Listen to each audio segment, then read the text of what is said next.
अभी भैया बहुत बड़ा मैटर हो गया था एक हमारे साथ। सारा खेल मिसअंडरस्टैंडिंग का हुआ था। बड़ा वाला बैग है जो पीछे दिख रहा होगा, एक छोटा बैग है जो लैपटॉप जिसमें मेरा था, वो बैग नहीं मिल रहा था मेरा। हैरानी इस बात की थी कि मैं तो यहीं पे खड़ा रहा था, बैग कहाँ चला गया। वो 170 का मील है, बस उसमें पनीर है, बाकी आप देख सकते हो रोटी भी ऊपर पड़ी है, सेम ऐसे ही पैकिंग, चावल बस थोड़ी क्वान्टिटी में इसके जैसे ही होंगे। 90 रुपये का डिफरेंस है रेट में, मतलब जितने में वो आई है उतने में ये वाली 2 आ जाए, फिर भी 10 रुपये बच जाएँ आपके। पता नहीं, पहली बार मैं जब भी किसी रूट पे ट्रैवल करता हूँ ना, नर्वस हो जाता हूँ मैं ज़्यादा।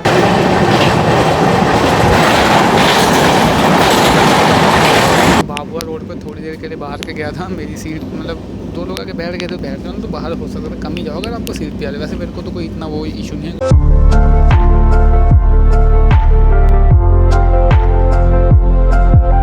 हेलो दोस्तों, क्या हाल चाल है भाई। अभी तक आपने मेरी इस पूर्वा एक्सप्रेस की जर्नी में देखा था कि कैसे मैं हावड़ा से लेकर गया तक की जर्नी, अभी मैं गया में ही हूँ, यहाँ तक की थी। और अब गया से ही सेकंड पार्ट शुरू हो रहा है, यहाँ से लेकर नई दिल्ली तक का। दोपहर के 2:45 हो रहे हैं, 2:45 से ऊपर हो गया। गया से निकल रही है अपनी गाड़ी पूर्वा एक्सप्रेस। अभी तक तो ट्रेन लगभग राइट ही चल रही है, उम्मीद करते हैं कल भी राइट ही पहुँचे। गाड़ी आज डाइवर्टेड है जी हाँ।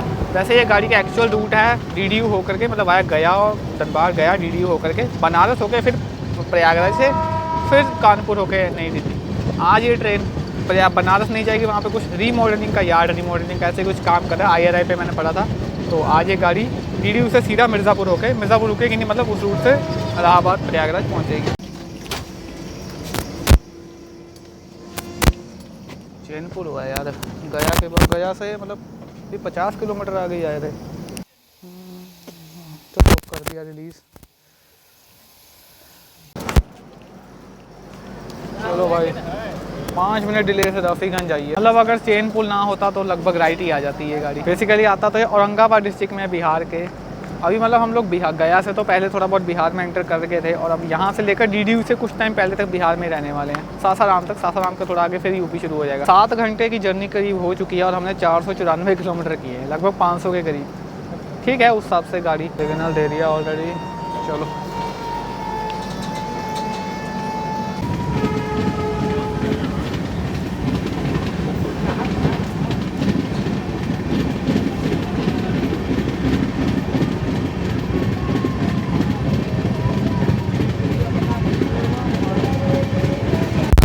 बिहार में, और यहाँ का जो खेत आप देखिए, चावल की खेती में बढ़िया लग रहा देखने में, पंजाब की याद आ गई पूरा।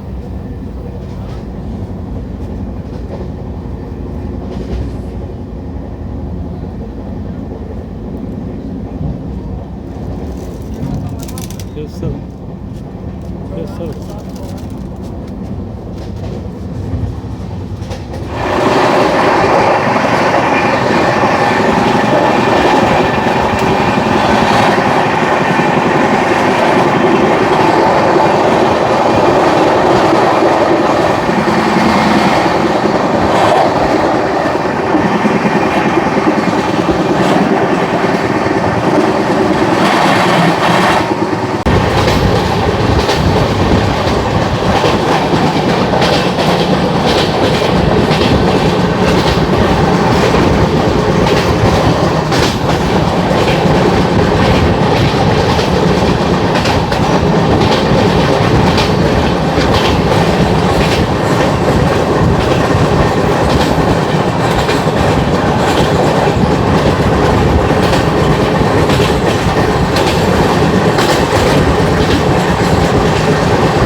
तो भैया 4 बजे और अब जा कर के देरी ऑन शोर पहुंची है।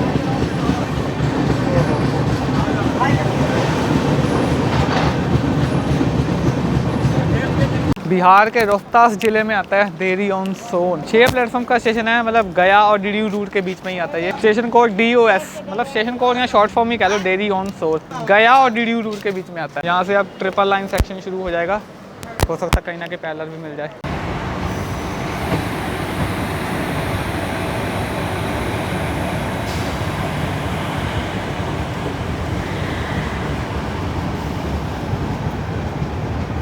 अभी 4:20 हो रहे हैं। 4 बजे पिछले देरी ऑन शोर पे थे, अभी सासाराम पे।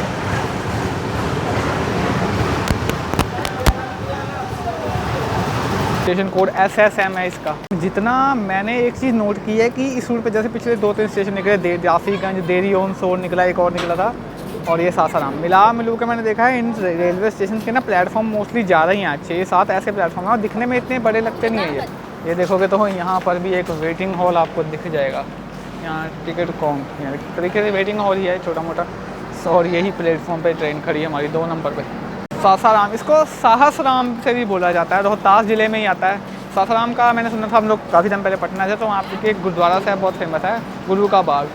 कभी टाइम लगा था तो मतलब काफ़ी ऐसे सिख हिस्ट्री में काफ़ी फेमस एक जगह वही है यहाँ पे। भारत का वो रेलवे स्टेशन है सासाराम जहाँ पर मतलब जो बच्चे हैं ना, मतलब जो जैसे गवर्नमेंट जॉब एस्पिरेंट्स होते हैं, वो यहाँ पर स्टेशन पे बैठ के उस गवर्नमेंट जॉब की तैयारी करते थे। ऐसा काफ़ी सुनने में आता था। जब से गया है ना, मतलब हमारे कोच में ही नहीं, मतलब आगे पीछे भी ऐसा हो ही रहा है कि जो नॉर्मल जनरल वाले होते हैं ना, वो मतलब हमारे पास आके मतलब इधर गेट पर आके बैठ जाते हैं, इसी कोच के पास। सिग्नल हो चुका है, वहाँ पर भी चढ़ रहे हैं आई थिंक कोई लेडी। RPF उनको उतारेंगे यहाँ पे और बोलेंगे पीछे जाओ। हॉर्न तो हो भी गया ना, और हमारे कोच का भी यही हाल है भाई।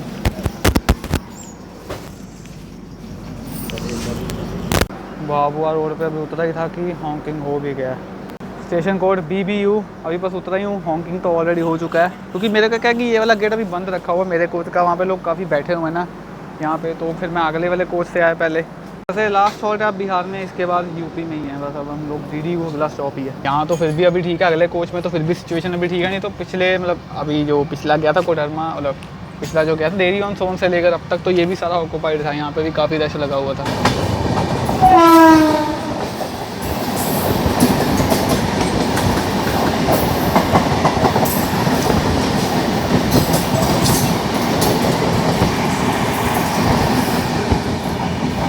वैसे बाबुआ रोड पर थोड़ी देर के लिए बाहर के गया था, मेरी सीट मतलब 2 लोग आके बैठ गए थे, तो मैंने कहा चलो बैठ जाते। वैसे एक चीज़ का यहाँ पे है कि अगर आप यहाँ इस साइड पे तैयार मतलब बैठ जाओ तो बाहर हो सकता है कम ही जाओ अगर आपको सीट पे आ रही। वैसे मेरे को तो कोई इतना वो इशू नहीं है, क्योंकि मैं तो ऊपर बैठ जाऊँगा, और मेरा क्या, मेरी तो सीट वैसे ऊपर वाली, ये कौन सा मेरी है। मतलब इस टूर में ऐसी सब चीज़ें बहुत आम देखने को मिलती है। और यार रेलवे को भी कुछ करना चाहिए। जो मैं पहले बोल रहा था वही अभी बोलूँगा, जो पिछले पार्ट में बोला था कि जनरल कोच दोनों तरफ होने चाहिए। एक तरफ होंगे तो ऐसी चीज़ें होती रहेंगी, और अकेला यहाँ नहीं है, वो फिर हर जगह हो सकती है, भले वो बिहार हो, यूपी हो, झारखंड हो, कहीं भी जगह बोल रही हूँ, ऑल ओवर इंडिया में एक जगह ऐसी होता है। तो रेलवे को थोड़ी चीज़ें ना कोच कॉम्पोजिशन थोड़ा अपडेट करना चाहिए, जनरल दोनों तरफ रहना चाहिए, भले एक आधा ही हो।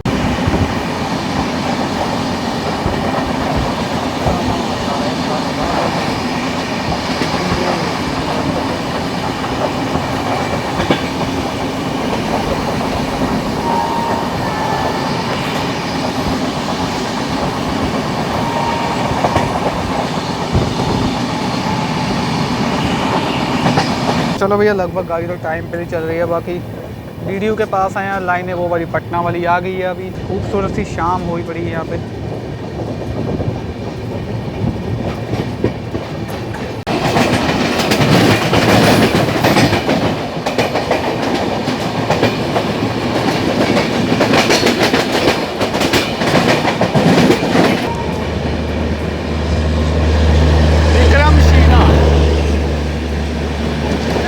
भागलपुर ICD,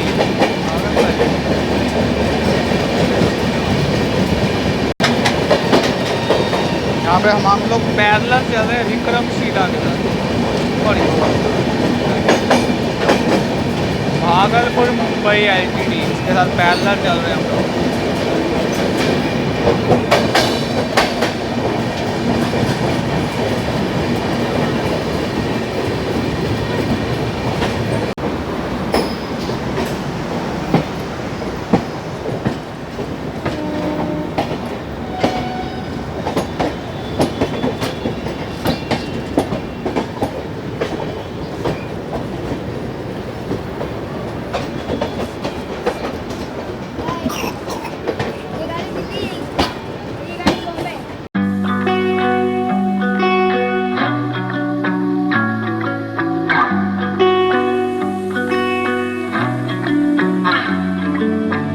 चलो DDU पहुंची है, पंडित दीनदयाल उपाध्याय स्टेशन को DDU 8 प्लेटफॉर्म का स्टेशन है। एक्स मुगल सराय बोला जाता था इसको। फ्रूट्स तो वैसे मिल ही जाएंगे यहाँ पे, अमरूद कटा हुआ और खीरा मिल जाएगा। बाकी अगर आप ज़्यादा सर्च करोगे तो आपको हो सकता है कोई ना कोई और फ्रूट भी मिल जाए। दीनदयाल उपाध्याय से समोसे लिए थे, ये मेरे को 60 के 4 पड़े हैं। मुझे अच्छे से पता है कि ये एक्चुअल में इसका रेट 60 होगा नहीं, मेरे को बाहर का देख के लगाया होगा, मेरे को इतना पता है बस। यहाँ पर बहुत से स्कैम होते हैं। साल पहले मैं आया था यहाँ पे, पानी का बोतल आपको बिना सील का दे देंगे आपको। आप सील चेक करना, कभी भी पानी का बोतल यहाँ से खरीदोगे, किसी भी स्टॉल से खरीदो भले आप। एशिया का largest marshalling yard Pandit Deendayal Upadhyay Mughal सराय। मतलब हमने तो बचपन से मुगल सराय ही सुना है। ओह चलो अब पंडित दीनदयाल उपाध्याय की यादें डाल लेते हैं। वैसे देखा मैंने, जो ट्रेन मुगल सराय या पंडित दीनदयाल उपाध्याय आती है उसकी यहाँ से स्टार्ट करके अच्छे से साफ़ सफाई करता है। बढ़िया चीज़ है यार। अभी तक 660 किलोमीटर कवर किया हम लोगों ने और हमको 9.5 घंटा लगा है, यानी हावड़ा से DDU तक। अभी वैसे देखा जाए तो यहाँ से इसका रूट अब अलग हो जाएगा। वैसे मैंने एक चीज़ नोटिस किया है, मैंने जब भी मैं वाराणसी से निकलने की कोशिश करना, वाराणसी से मतलब कोई रूट ऐसी बुक करवाता हूँ, क्योंकि पिछली बार आपने वीडियो देखी होगी पहले काफ़ी, मैं डिब्रूगढ़ राजधानी आया था जो बनारस होके आती है। वो बनारस, चलो वो तो रात को निकल गया बनारस, मैं कवर नहीं कर पाया। अभी मैंने कवर मतलब अभी यार फिर भी ठीक टाइम पे पहुंचनी थी बनारस पे। अब इसका रूट डाइवर्ट है। भागलपुर से LTT वाली तो निकल चुकी है। अब इस टाइम पे इकलौती हमारी ही पैसेंजर ट्रेन है जो यहाँ पे खड़ी हुई है, दीनदयाल उपाध्याय, और कोई भी ट्रेन नहीं है किसी भी प्लेटफॉर्म पे। हाँ एक मीमू ट्रेन जरूर खड़ी है उस साइड पे। एक हो गया इसका टाइम से तो ऊपर हो गया। मैं बाहर बैठ कर समोसे खाना, चाहे तो ट्रेन पे पहले अंदर बैठा था, ट्रेन चली नहीं, मैंने कहा जब बाहर ही आ जाता है। चलो वैसे 6:04 पे अब डिपार्चर हो रहा है इसका पंडित दीनदयाल उपाध्याय से। यहाँ सामने ही है पंडित दीनदयाल उपाध्याय का इलेक्ट्रिक लोको शेड।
कोई बात नहीं, रहा देना तो सीधा करें। 2 मंगवाई थी, एक पापा को दे रहा हूँ और एक खुद के लिए रख लिया है।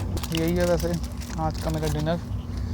इसको खोल के देख लेता हूँ। एक काम करना पड़ेगा जल्दी, मेरे को मुझे लगता है ख़त्म करना पड़ेगा, क्योंकि चौकी के पास ही पहुँच चुकी है ये, प्रयागराज चौकी के। यही सब कुछ मिला अभी तो फ़िलहाल। मैंने ओपन करके देखा इसको। दाल वही मतलब पहले जैसी लग रही, बस ये थोड़ा थिक लग रही पहले से थोड़ा। अब पहले इन लोगों ने मिक्स सब्ज़ी दी है, अब छोले की सब्ज़ी दी है, आलू और छोले की। बढ़िया जो कि है, मेरे को सब्ज़ी का थोड़ा डिफरेंस दिखा, अच्छा लगा। चावल तो वैसे ही है जैसे सुबह मिले, दोपहर को वैसे सेम वैसा ही है। और ये मुझे लगता है रोटी थोड़ी अलग बनाई है, पराठे टाइप बनाए ना। पहले 3 रोटियाँ दी थी, अभी 2 पराठे टाइप ही है। मतलब मेरे लिए तो रोटी ही है एक तरह से, ज़्यादा कुछ खास नहीं इसमें। लेकिन इस चीज़ को देखकर थोड़ा अच्छा लग रहा है कि चलो 80 रुपये में आपको डिफरेंस देखने को मिल रहा है। देखोगे तो वो 170 का मील है पूर्वा एक्सप्रेस में, बस उसमें पनीर है। बाकी आप देख सकते हो रोटी भी ऊपर पड़ी है सेम ऐसे ही पैकिंग। चावल बस थोड़ी क्वांटिटी में इसके जैसे ही होंगे, ज़्यादा कुछ नहीं है। और बस पनीर है उसमें थोड़ा, बाकी सब्ज़ी छोले की दाल की सेम, और कुछ नहीं डिफरेंस भाई। 90 रुपये का डिफरेंस है रेट में। जितने में वो आई है उतने में ये वाली 2 आ जाए, फिर भी 10 रुपये बच जाएँ आपके। देख लो भाई 9:15 ही हुए हैं अभी तो, और अभी हम लोग प्रयागराज एंटर कर रही है गाड़ी अभी। मतलब कह लो तकरीबन आधा घंटा बिफोर है।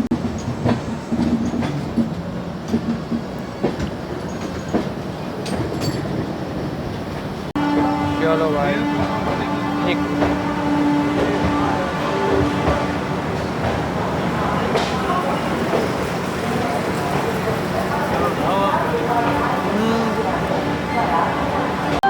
तो भाई इसको आधा घंटा हो गया खड़े को, मैं तो अब आया हूँ बाहर।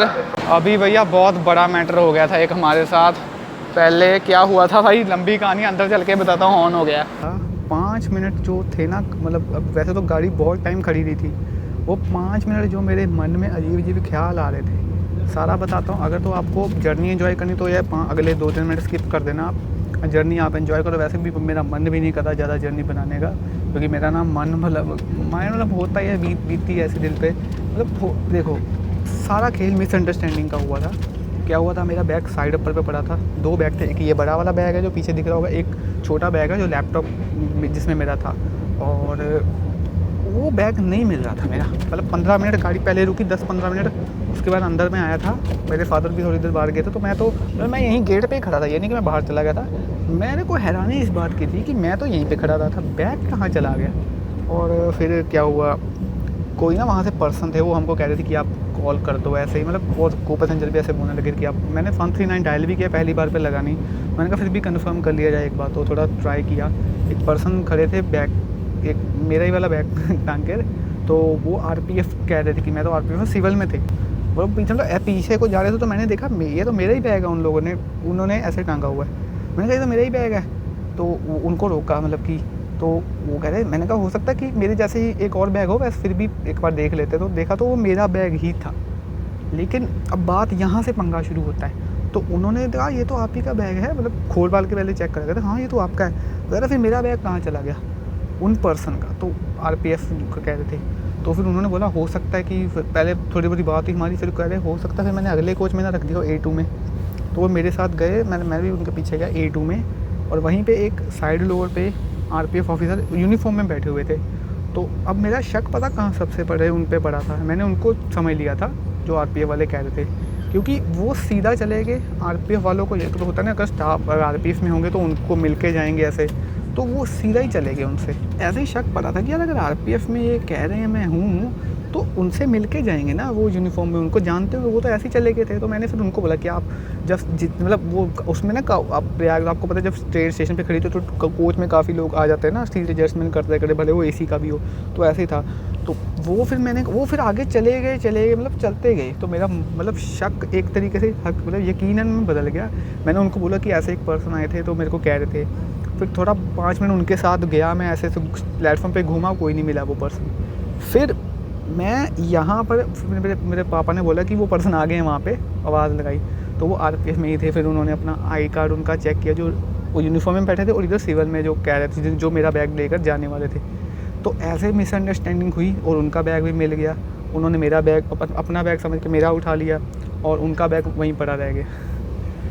भाई लिटरली बताऊँ ना, जब मेरे को पता चला ना मेरा बैग मिल नहीं रहा था, मतलब चलो मैं तो वीडियो बना रहा हूँ, ठीक है, मेरे साथ पहले भी 1-2 बार ऐसा हो चुका है।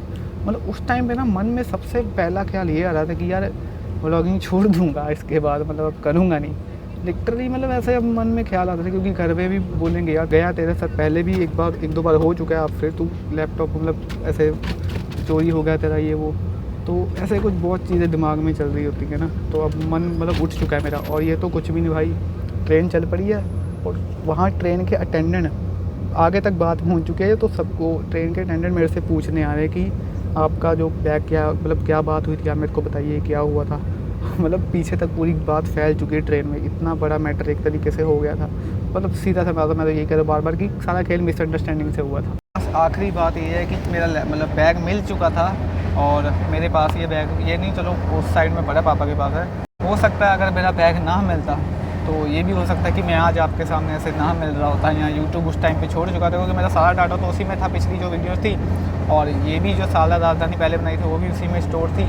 इसके बाद मैंने इसी को जो अभी भी शूट करना, वो बाद में उसी में लैपटॉप में ट्रांसफ़र करना था डाटा। तो ये कुछ सीन था, मतलब वो कहते हैं ना अंत भला तो सब भला। तो भाई गुड मॉर्निंग, 6:15 हो रहे हैं और ये नई दिल्ली पहुंच गई है।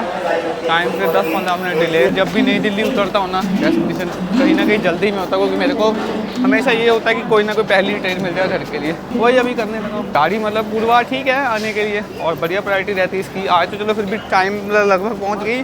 पिछली लोकेशन चेक की थी, 1.5 घंटा 2 घंटे ऐसे डिले आ रही थी। तो अभी भैया ये शान पंजाब खड़ी है, इसी में वापस जाता हूँ। कल रात का जो मतलब हुआ था ना, जो प्रयागराज पे, अभी भी ना मतलब वो चीज़ दिमाग में ही है एक तरह से। आप उस चीज़ को जितना मर्जी भूलने की कोशिश कर लो, हमेशा याद आती है। शायद यही कुछ था यार। मैंने जब तक कभी किसी के साथ ऐसा हुआ, ऐसा मिसअंडरस्टैंडिंग का केस उल्टा किसी का सामान ही कभी गायब ही ना हो ऐसे। कि अभी यहाँ बैठा हूँ ऐसे ऊपर आकर के, फटाफट से सीट एक तरीके से बुक की है मैंने ऊपर आके। चलो ये सफ़र यहीं ख़त्म होता है। वो अलग बात है एक सफ़र मेरा और शुरू हो रहा है। चलो इसका तो मैंने कहा शान पंजाब पहले भी की हुई है, तो ऐसे ही जाऊँगा, आराम करूँगा। अब मैं अभी सोच रहा हूँ मैं कि पूर्वा कभी किसी टाइम जो पटना होकर जाती ना वो भी कवर करूँ कभी किसी टाइम, इसलिए मैं दोबारा करूँगा यार। जो जिस ट्रेन में मतलब सही से जर्नी ना होती तसल्ली से नहीं होती उसमें मैं हर बार सोचता हूँ कि मैं दोबारा जरूर करूँगा। कभी जर्नी को ख़त्म करते हैं, मिलते हैं अगली किसी जर्नी में। Bye bye and take care.